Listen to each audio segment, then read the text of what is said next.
It's nice just to be here and now talking about something. Well, we've all had that. You know, haven't we? I was saying to Patsy, you still go clubbing it. Oh, yeah. I remember when Patsy did time back in the day, right? Well, now, you know, of course, it's a new path, you know. There it is. Yeah, that's where I first met her. I was a social worker. Honestly. She was banged up in the rubber room, she had hair that long, and she was hyper-violent. Seriously. And he said, Patsy Kenton. I went down the corridor, she looked at me and said, hello, Clarice. How long have you been writing songs, anyway? Probably since I was 17 or 18. Well, how come it's taken you so long before you decided to release an album? Well, because you tend to have to wait until someone offers you a record deal to put one out. No, not a story or magnitude. You just say, you know, I've written these songs, do a CD. Yeah. Well, this one turned out pretty well, and it's been, you know, well, I like it. It's got kind of some pop stuff on it and some classical and some jazz.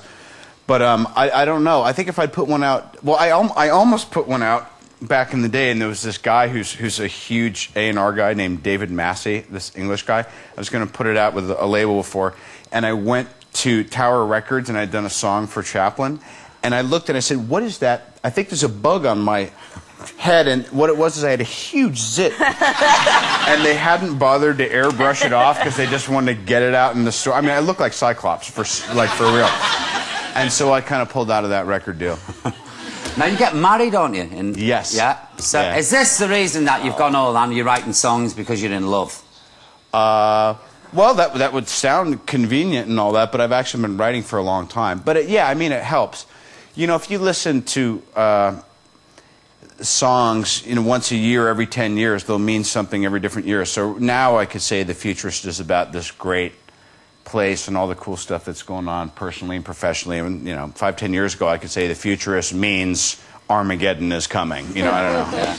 You can read into it what you like. Would you ever marry again, Patsy? No. No. That's it. Do you know what, love? That's the most constructive. No. Patsy, you're better off on your own, love. I'm telling you. I've exhausted the marital It is, Robbers. Definitely. I've exhausted it. Sharing a bed's a nightmare, isn't it?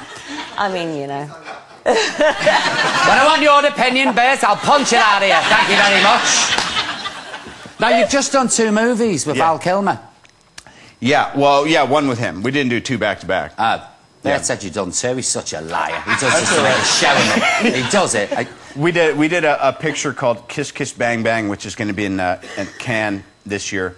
It's about a thief on the run from New York who runs into an audition, and he's very emotional because his partner got killed, and he gets the part that he's auditioning for, even though he's not auditioning, he's running from the cops. And they put him under the tutelage of the most butch, gay private investigator in Los Angeles, named Perry Van Shrike, otherwise known as Gay Perry, played by Val Kilmer.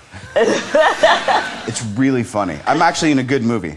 Don't get too shocked. Hey, you've done loads. Chaplin was brilliant. Yeah. Okay. Come on, yeah. Well, everyone else... Oh, stop it. Exactly. Slap him, Pat. Slap him. I'll hold him. Crazy? No, I don't. Not lately. No. Thank you. Robert, what about Soap Dish? It's one of my favourite movies. Okay, hey, I'm not trying to be too self-deprecating, but we're talking, you know, 3 out of 47 or 60. Yeah. Yeah. Oh, well, no, I disagree. Oh no, maybe less of them suck. You're right. I'd say I'm probably batting 220. It's not bad. It really isn't. Is it good fun making I've never done it. Is it good fun making a movie, or is it hard work? Hard work. It's hard work, I think, isn't it? It can be. Depends who you're working with and if you're, you know, enjoying it. But don't you go in and do, like, hang around for 15 hours and then they wheel you in, like, you know, and you do one line? Carry and wait, isn't it? Yeah. I think it's tougher. I think it's... This sounds strange, but I think it's kind of a feminine art form in a way. But for that reason, I also think it's tougher for gals because we're kind of...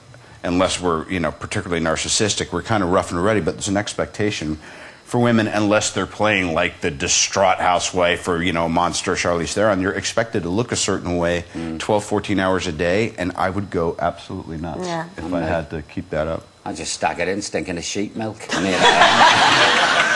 Listen, it's great having you on the show. Thank you. No, it really is. Ladies and gentlemen, Robert Downey Jr. Come on.